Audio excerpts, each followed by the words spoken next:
This is the Washington Times front page for Wednesday, March 27th, 2024. Thanks for joining us. I'm George Gerbo. The search for 6 missing construction workers has been called off after a massive cargo ship toppled the Francis Scott Key Bridge in Baltimore. Matt Delaney, Dave Boyer, and Jeff Murdoch report the Coast Guard says search teams believe the 6 people are dead given the low water temperatures and length of time after the 1:30 a.m. collision Tuesday and are moving to a recovery operation. The truss bridge carrying Interstate 695 over the Patapsco River collapsed when the Dolly, a Singapore-flagged container ship, slammed into a column after appearing to lose power. The underwater wreckage has clogged the only water route into the port of Baltimore, which handled 11.7 million tons of cargo at its public terminals last year. The port leads the nation in the shipping of automobiles and also serves the cruise industry. Officials couldn't say how long the port would be closed to vessels, nor provide a timeline or cost for rebuilding the bridge, which supported the crossing of about 30,000 vehicles per day. Social Security trust fund reserves will be depleted in less than 10 years, but President Biden and former President Trump offer only vague promises to protect the program. Jeff Murdoch reports projections from the Social Security Administration show that the entitlement program will be depleted in 2033, 1 year earlier than previously expected.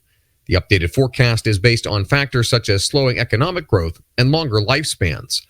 Both Biden and Trump have cast themselves as protectors of Social Security, yet neither has offered a detailed plan for ensuring its solvency. Some House Republicans have offered a budget plan proposing a higher retirement age and lower Social Security benefits for high-income earners. The plan didn't call for any cuts or delays in retirement benefits, though it did propose cuts to Medicare. And finally, the Supreme Court appears skeptical of rolling back access to the abortion pill as it weighs arguments over whether doctors can challenge the Food and Drug Administration's recent moves to increase access to the drug. During nearly 2 hours of oral arguments, Alex Sawyer and Valerie Richardson report some justices suggested that the doctors lacked standing to challenge the FDA's changes to its distribution and usage of mifepristone, which is used to help terminate a pregnancy. A lower court sided with the doctors and issued an injunction restricting the use of the pill.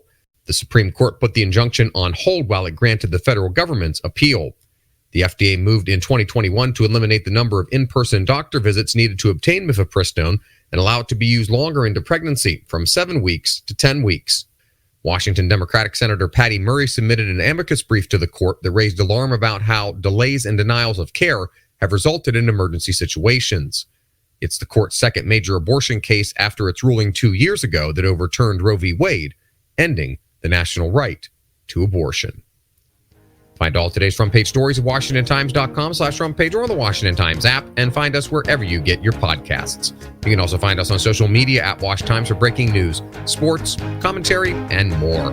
For the Washington Times, I'm George Gerbo.